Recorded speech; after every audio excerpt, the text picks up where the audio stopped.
Bro ఇవాళ మీకు మన గోదావరి ఫిషింగ్లో ఇంకొక కొత్త వీడియో బ్రో. మొన్న జల్ల చేపలు తీసుకున్నాం కదా, ఇగో దాన్ని ఎట్లా కటింగ్ చేసుకోవాలని చూపెడతాను ఆ స్టైల్లో.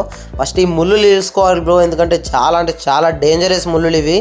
అంటే ఒక 1 minute ఉంటుంది, 1.5 minutes ఉంటుంది బ్రో. వీడియో కంప్లీట్గా చూడండి, సూపర్గా ఉంటుంది వీడియో. దీన్ని నేను ఎట్లా కట్ చేస్తా ఏందనేది ఇదిగోండి. సిజర్ తీసుకొని ఫస్ట్ ముళ్ళు తీసేసాక ఈ రెక్కలు కట్ చేసుకోవాలి మనం, లేదంటే ఇబ్బంది అవుద్ది. ఇంకొకటి దీంట్లో మోస్ట్ ఇంపార్టెంట్ ఏంటి తెలుసా బ్రో, రెక్కలు కట్ చేసుకున్నాక ఇగో దీన్ని మాత్రం మనం చాకుతో కోయాలా, లేదంటే ఇది కర్రీలో కొంచెం జిగురు వచ్చింది. మళ్ళీ అదే కత్తెర తీసుకొని తోకను కూడా కట్ చేసుకోవాలా బ్రో. ఇంకొకటి మోస్ట్ ఇంపార్టెంట్, ఇగోండి చేప రెక్కలు మొత్తం కట్ అయ్యాక స్టీల్ పీసు బ్రో. ఈ స్టీల్ పీసు చాలా ఇంపార్టెంట్, ఎందుకంటే పైనుండే జిడ్డు స్కిన్ మీద జిగురు ఇది పోవడానికి మెయిన్ ఇంపార్టెంట్. ఇది ఊర్లలో ఉంటే మనకు బూడిద గిడిద ఉంటుంది కాబట్టి ఓకే, సిటీలో ఉంటే మాత్రం ఈ స్టీల్ పీస్ యూజ్ చేయండి, కొత్త పీస్ యూజ్ చేయండి బ్రో. ఇంట్లో బాసనలు తోమేది కాదు, మంచి కొత్త పీస్ యూజ్ చేయండి. నెక్స్ట్ స్టెప్ వచ్చేసి బ్రో, పొట్ట చీర్చాలా. సన్నటి కత్తి ఉంటుంది కదా మన ఇంట్లో, కిచెన్ నైఫ్, దాంతో పొట్ట చీర్చండి.